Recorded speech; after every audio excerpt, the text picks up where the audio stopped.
ஆன்மீக அன்பர்கள் அனைவருக்கும் வணக்கம். உங்களெல்லாம் இந்த ஆன்மீக சேனல் மூலியமாக சந்திக்கிறதுல நான் ரொம்பவும் சந்தோஷப்படுறேன். நாங்கள் போகிற வீடியோலாம் உங்களுக்கு பிடிச்சிருந்ததுன்னா நீங்கள் லைக் பண்ணுங்கள், ஷேர் பண்ணுங்கள். குளத்தூர் பாபா டெம்பிள் சேனலுக்கு நீங்கள் சப்ஸ்கிரைப் பண்ணுங்கள். நீங்களாம் என்னோட வரும்பொழுது இன்னும் நிறைய விஷயங்களை நாங்கள் சொல்ல கடமைப்பட்டிருக்கோம். இன்றைக்கி திருப்பாவை பாடலுடைய 5வது பாடலை நான் பாட போகிறேன். இந்த பாடலை பாடி அதற்கான விளக்கங்களையும் அவங்களுக்கு நான் சொல்ல வந்திருக்கேன். ஆண்டாள் சொல்ல எல்லா கருத்துக்களுமே மக்களுக்கு இன்னைக்கு இந்த நாளுக்கு நமக்கு உகந்ததாக தான் அமையுது. நம்மளை அறிவினுடைய பாதையில் இட்டு சென்று அறியாமை என்கின்ற ஒன்றை நீக்குவதாக அது அமைகிறது. அதனால் இந்த பாடலை நீங்கள் கேட்கும்போதும் சரி, நீங்கள் பாடும்போதும் சரி, அது நம்மை அறியாமையே நம்ம கண்ணனின் பால் நம்மை இட்டு செல்கிறது என்று தான் சொல்ல வேண்டும். இப்போ பாடல் 5 பார்க்கலாம். மாயனை மண்ணு வடமதுரை மைந்தனை தூய பெருநீர் யமுனை துறைவனை ஆயர் குலத்தில் தோன்றும் அணிவிளக்கை தாயை குடல் விளக்கம் செய்த தாமோதரனை தூயமாய் நாம் தூமலர் தூவி தொழுது வாயினால் பாடி மனதினால் சிந்திக்க போய் பிழையும் புகதருவான் நின்றளவும் தீயினில் தூசாகும் செப்பேலோ ரெம்பாவாய். இது பாடல். இப்போ இந்த பாடலுக்கான விளக்கம். இது பெண்களுடைய சிறப்புகளை கூறுவதாக அமைகிறது. பெண்களுக்காகவே பாடப்பட்ட ஒரு பாட்டுன்னு கூட சொல்லலாம். மாயை என்றால் சுத்தமான மாயை இருக்கு, அசுத்தமான மாயை இருக்கு. சுத்தமான மாயை என்பது இறைவன் பால் நாம் எல்லாத்தையும் நம்ம கெட்ட செய்தியெல்லாம் விட்டு நாம் இறைவன் பால் செல்வது. அசுத்த மாயை என்பது இந்த உலகத்தில் உள்ள பொருள்கள் மீது நாம் கொண்டுள்ள ஒரு அளவு கடந்த பிரியத்தை கூறுகிறது. எப்போ நாம் ஒரு பொருள் மேலே ஆசைப்படுகின்றோமோ அப்போ நம்ம அதை இறைவனிடத்திலிருந்து நம்மளை கொஞ்சம் தள்ளி நிற்க வைக்கும். அதான் சுத்தமாயே அசுத்தமாயே. அதனால் அசுத்தமாயை ஒழித்து நம் மனதை நாம் சுத்தம் செய்து கொண்டு இறைவனோடு நாம் நெருங்கும் பொழுது நாம் இந்த உலக பற்றுதல்களை நீக்கி விடுவோம். அப்போ நம்மளுடைய உள்ளமானது சுத்தமடைந்து விடும். ஆசை ஆசை ஆசை என்பதெல்லாம் நம்மை விட்டு விலகிவிடும். எதன் மேல் இப்ப பற்று வரும்னா இறைவன் மேல் மட்டும்தான் பற்றுதல் வரும்.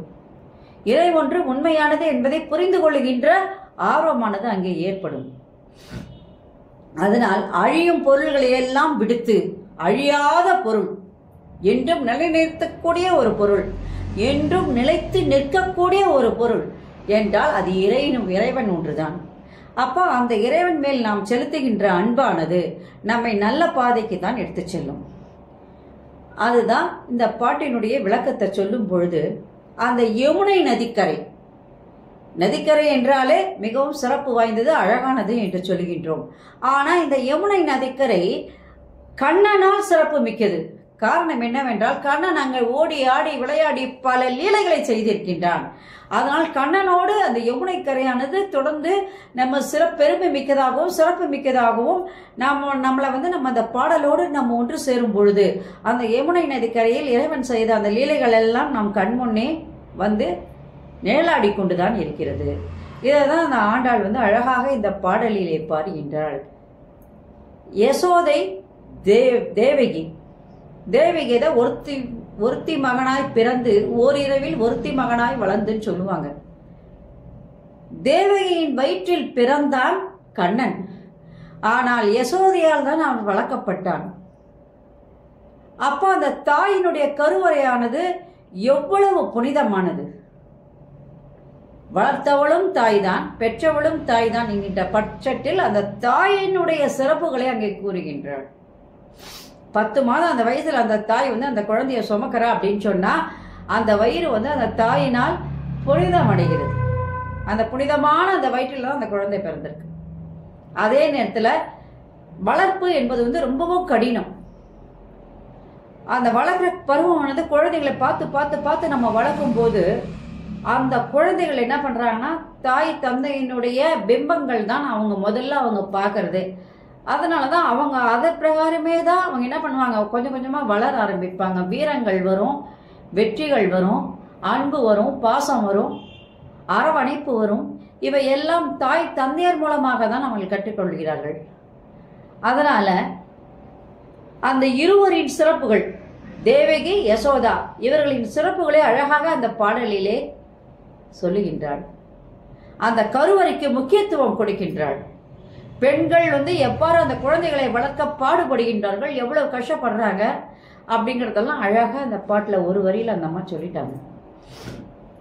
கண்ணனை பெற்றவளும் வளர்த்தவளும் வணக்கத்திற்கு உரியவர்கள் என்பதை சொல்லுகின்றார். தாய் என்றாலே ஒரு வணக்கத்துக்கு உரியவங்க தான்.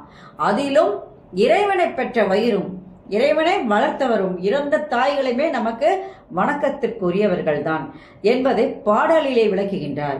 ஏன் அந்த கண்ணன் நினைச்சிருந்தார்னா ஒரு தூணை உடைச்சிட்டோ இல்லை வெளியில வர முடியாதா? ஏன் அந்த கருவறைக்கு முக்கியத்துவம் கொடுத்தாங்கன்னா, தாய்மை என்பது மிகவும் புனிதமானது.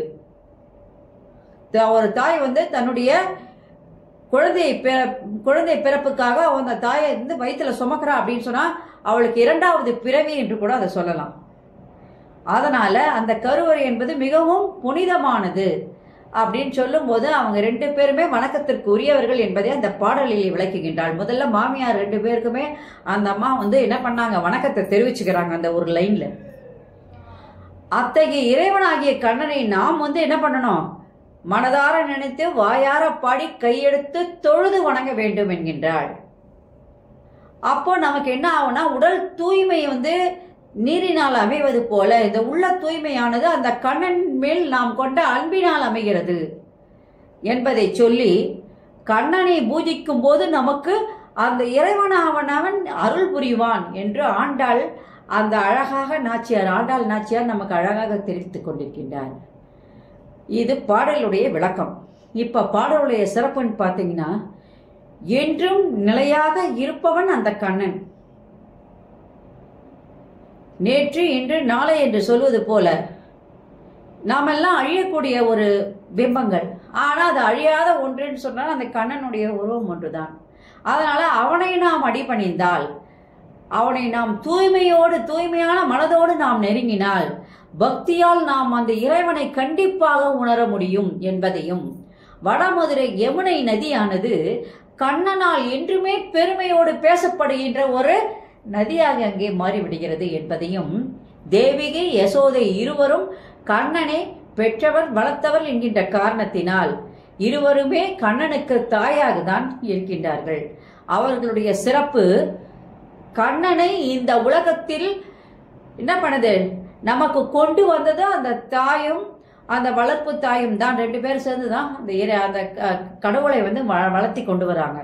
அதனால் உலகம் உள்ளளவும் அந்த தாயினுடைய புகழானது பேசப்பட்டு கொண்டிருக்கும் என்பதையும், பெண்கள் அனைவருமே இந்த மார்கழி மாதம் முழுவதுமே மலர் தூவி அந்த இறைவனுடைய பாதங்களை நாம் வணங்கி கண்ணனோடு நாம் ஒன்று சேர வேண்டும் என்று ஆண்டாள் இப்பாடலிலே அழகாக விவரித்து கூறுகின்றார். நன்றி, வணக்கம். இந்த வீடியோ உங்களுக்கு பிடிச்சிருந்ததுன்னா நீங்கள் லைக் பண்ணுங்க, ஷேர் பண்ணுங்க. குளத்தூர் பாபா டெம்பிள் சேனலுக்கு நீங்கள் சப்ஸ்கிரைப் பண்ணுங்க. நீங்களும் என்னோட வரும்பொழுது இன்னும் நிறைய விஷயங்களை நான் சொல்ல கடமைப்பட்டிருக்கேன். நன்றி, வணக்கம். Subscribe to my channel and please press the bell icon for more videos.